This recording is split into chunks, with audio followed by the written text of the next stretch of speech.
Okay, honey, I think it's time for everybody to see us have a debate, or I don't even know if we're really going to debate this, but I'm going to present some scenarios to you because I think this is an important topic. I told the boys to open the garage door. Yeah. I told them we were filming, so they probably won't show up. But first and foremost, guys, welcome to Appalachia's Homestead. And a lot of the videos that we're doing right now are kind of a response video to basically our followers, or a lot of folks that have questions, or maybe a hot topic that you yourself are facing or you're seeing out there in social media and all of that. So I'm going to present to Mr. James here a question, and then we'll talk it out. And so we'll get to see what he says in terms of the subject, which is, James, if you are preparing, I'm just going to leave it at that, does that make you a hoarder? The short answer is no. Okay. My definition of a hoarder probably is different than most others.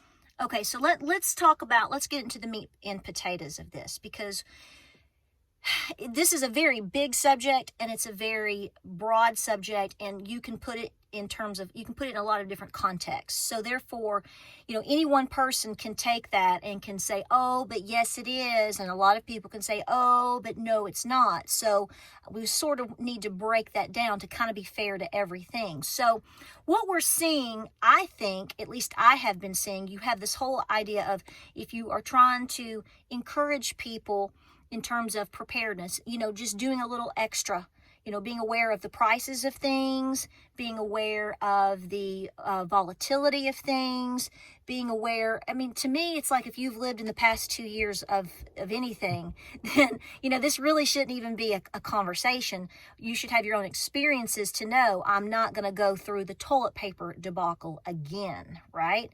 But nonetheless, you have individuals that like to guilt people that are doers.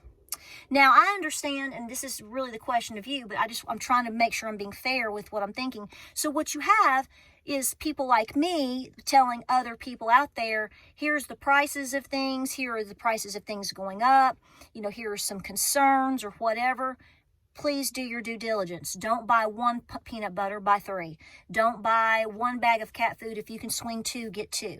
And then you always have that person out there that really truly spreads what I think is true misinformation and says, yeah, well, but don't be a hoarder. I think they're manipulating a lot of the context in terms of being prepared. Okay, I'll shut up now. I think that they're also damaging those that are trying to prepare because it makes them hesitate. Exactly. And they shouldn't be hesitating. You all should not hesitate. To me, a hoarder is defined as someone who uncontrollably collects things and never gets rid of them. Right. If you're buying stuff that isn't perishable or has a long-term shelf life and your intent is to use it, I don't view that as hoarding. I view that as protecting yourself, your family, and maybe even some close friends, and you're not going to continue to do that uncontrollably. You have, whether it's written down or just a mental picture of how much you need. And when you get there, you'll stop buying extra stuff because you'll be ready. So here is what I've seen, and I think other people will chime in on this, and you're going to get a ton of comments about this. So you'll have things hit a shelf. It could be, well, for example, we saw toilet paper last year. We've seen canning items this year. We can pick an item because you certainly are beginning to see it. So let's say you go to the store and you want to buy toilet paper, and they put out 20 of them that morning. Is it right? And it's a hot item. People are having a difficult time getting it. Is it right for you to buy all 20? Now, I know by our own experiences, we've actually been in this boat before, and we didn't buy all 20 or all 10 or all 7. We always left some behind. I mean, we got more than 1 or 2, but we made sure at least the next couple of people that came in behind us definitely got something. They got 1 or 2 or whatever. Now, we're not guaranteed they had the same attitude we have, but that's the thing. A lot of people will say, well, if people need something, they should only buy 1. I guess it's the whole idea of rationing. So should you self-ration yourself? How do you, that's tough, but what do you think about that?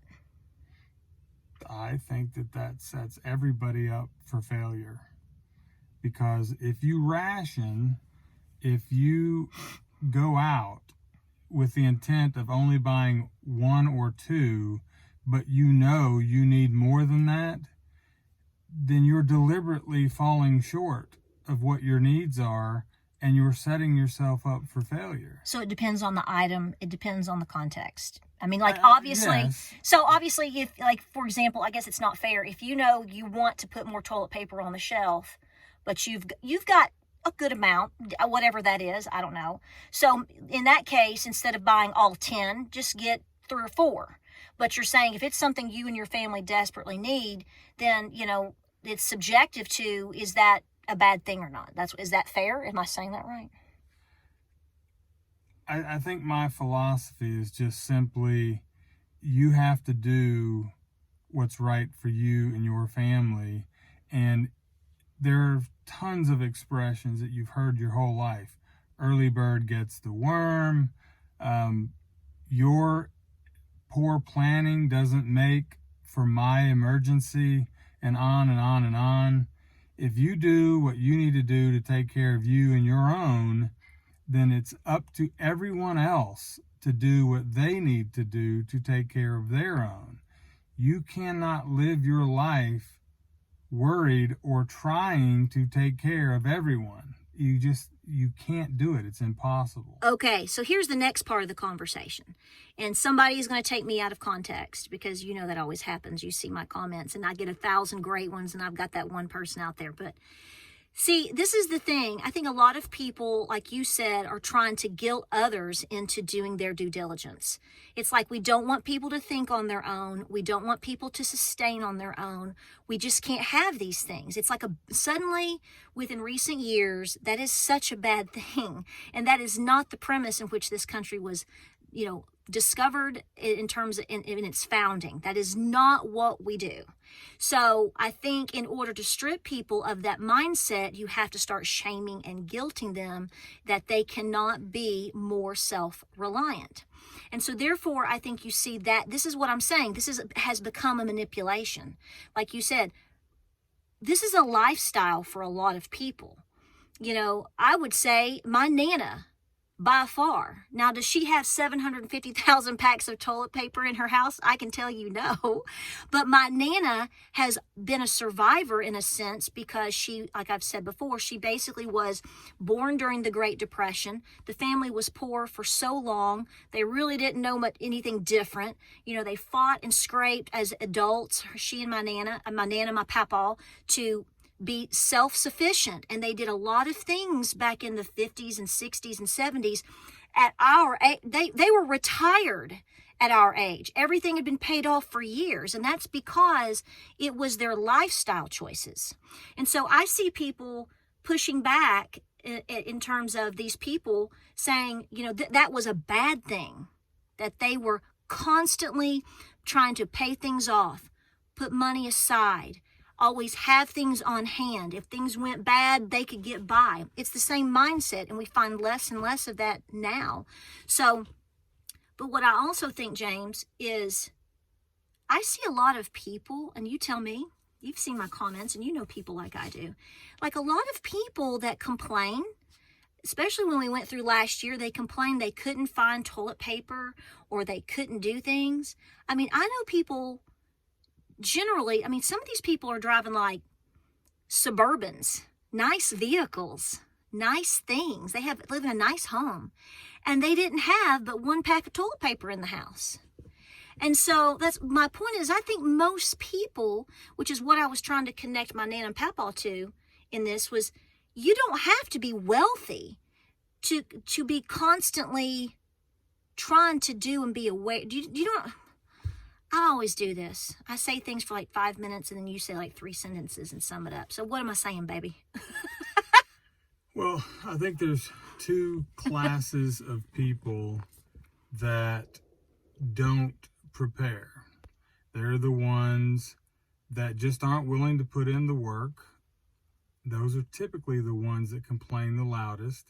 And then there's a group who financially can't. Yes. Now, the latter group, the group who financially can't, you can't just, money doesn't grow on trees. So they're clearly limited. Right. And in my opinion, those folks, it's important for them to learn a skill. Right. Because they need to be able to bring something to the table.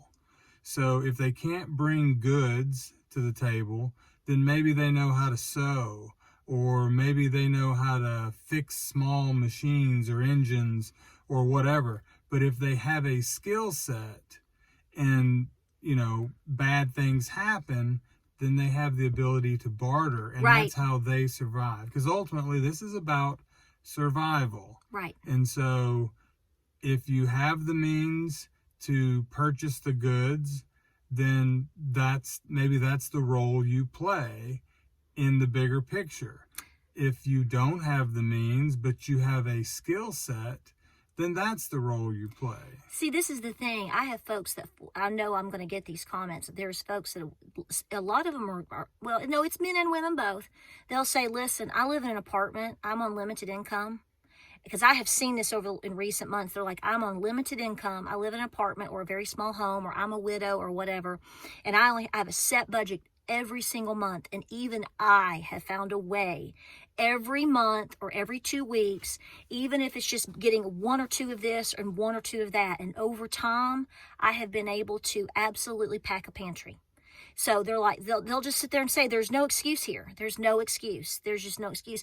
And a lot of times also people will say, well, what did you do with the windfall money? I mean, we've all seen stimulus money in various ways in the last year. And right now, depending on, which I've mentioned this before, and it kind of confused some people, there is a child credit, the tax credit. So folks that have children, now I don't know all the ins and outs of it, but a lot of people are taking that money right now every month. If you have a child under 18, you're getting X amount of dollars. What is it, $250? I think $250, and then it goes up. So I have been saying, if you're getting any type of windfall money, even if it's your money technically, that, why don't you take 10 or 20% of that? Because you weren't really technically getting that money right now anyway. Why can't you take $20? Go to Aldi. And every time put that away. So, see, you're going to have a lot of people that push back on this conversation in general and say, I don't care what you say. I have been to, basically, pardon my language, I've been to hell and back, and I don't have a dime to my name. And if I can do what I've done little by little over time, everyone can do it, especially if they have children or grandchildren. So, I know there's a lot of people like that. And so they're just, they're not going to take any prisoners on the conversation. But I have the most problem with people that are trying to, like you nailed it, that are basically, I think, I'm sorry, I'm just going to use my strong word here. I think it's evil. I think that you have a certain amount of people, for whatever reasons, forces in their life, they're truly trying to talk people out. They try to guilt you for trying to do the right thing, standing up for what you believe in, taking care of your family, trying to guilt you here and there. And I really hate seeing comments by people that are in that boat. And, it's like I just want to show up and I want to be like William Wallace and show up and go, show me where they're at. Because these people want to try and they want to do. And how dare anybody try to talk them out of taking better care of themselves and their family. And I just get really defensive about that. So, but this is the this is what's thrown in their face. They're told they're stupid, or they're hoarders, or, all of these things. And I know there's somebody out there that, needs to hear, no, you're not. No, you're not. And you're getting a text. So what would you say to everybody? Well, I would say, you know what you can do and what you can't do financially. You know what skill sets you have or what skill sets you can learn. And you need to consider the bigger picture. If you can only buy one extra can of soup a week or a month, right, that's one extra can of soup that you have. That's right. And start small, and it'll build. It takes longer, but it'll build. And understand that that's just not what you're going to bring to the bigger group. You're going to have to bring a skill set. So whether that's the ability to have a skill like sewing or knitting or baking. Well, or having brawn. I always talk. That's what I say to our boys. I'm like, you don't understand. You have youth on your side. You have muscle on your side. You have no idea how important, and you're in good health, how important that is to our family or to a group. And then, anybody that it can do a little bit more, it's always important to understand that you're going to be called on at some point to help others. I don't care if you believe that or not. I'm just expressing how I think. I don't see how anybody tries to escape that thought. So, it's like when I said the other day, I'm like, we don't have a little baby, but I've got diapers and I've bought diapers. I don't know what little booty we're going to cover out there, but we're going to cover that booty when it comes, because there's going to be a baby or a mama that needs diapers for her baby. So you just don't know the context, but you just got to follow it. So if your gut instinct, I think, is telling you to do these things, I think I would rather be called stupid or a fool or anything for doing what I felt was right than later down the road I didn't, and then I've let something major down. What's the expression? It's better to have it and not need it than to need it and not have it. So you're throwing the whole hoarder thing out the window. I don't believe that what people who are trying to prepare, I don't believe that's called hoarding. Okay. Because to me, hoarding, like I said, it's an uncontrollable thing, and it's with things that you never use, and they just pile up and you don't throw them away. And I mean, you've seen the stereotypical people on TV shows, and it's like you walk into their house and magazines are like right. piled up to the ceiling. Yeah, I have anxiety just talking about it. Is actually, hoarding. I understand. Groceries and everyday living items that you are building up as a backstop against an emergency, that's not hoarding. That's just good common sense. Gotcha. Which is probably why people have a problem with it, because they have a problem with common sense. Okay. Well, all right. And therein lies the problem. There you go, people. All right. Well, that clears that up. So don't feel guilty about doing what you need to, to prepare your family and do for your family, especially for a time period. Now, he's not saying you're not saying buy toilet paper every day or tuna every day for every store. You're not, no, you're talking about within reason of a good pantry. You're not trying to open a toilet paper store. You're just trying to get enough. Right. And then you move on to your next item. Well, like we said, and we'll close it out. If you are living this lifestyle or attempting to somewhat, and you're just doing a little bit every here and every there and every month, I can tell you, we know people that, James, that, do not have we know a lot of different people, and there are some families that I'm telling you, they are the most responsible families that we know, and some of them, they don't make a lot of money at all. But this is how they make it all the time. They're constantly working. They're constantly looking for deals. They're constantly couponing. They're constantly working at home, staying at home, cooking at home. And when they know a certain deal is going on out somewhere, you know, over time, they go and get it and do what they, and then like I said, but over time, they've made their home for very little money, just a lot of time and sacrifice, have truly made their home, their little homestead, very self-sufficient. The key is they're doing it. They're doers. That's They're right. not sitting back and complaining No. and waiting for someone else to take care of Right. them. Right. Well, That never works out. well, honey, I'm proud of you. I picked a good one. You got to keep her. And guess what? I know I talked a little bit in here, because I always do, but everybody's finding out that James is a talker. I thought you were going to say you made brownies last night. Well, I did. All right, guys, we're going to break. This is what we think about the subject. We'll have more coming up. We've got a Q&A coming up because James, you got a ton of questions to answer on your Q&A, baby. Yeah, they want to know all about you. Yeah. All right, guys, we appreciate you watching. Stay the course. Stay busy. Don't listen to that nonsense. I was going to say, don't listen to those numbskulls. That too, right? Okay, well, we'll see you on the next video. Okay, we got to take a... We got to get that limb... Honey, Look at that. look at that. You got a redneck girl. Mm-hmm. Yes, you do. It got hot in here. I couldn't handle it. All right, we'll do a thumbnail. You ready? 1, 2, 3.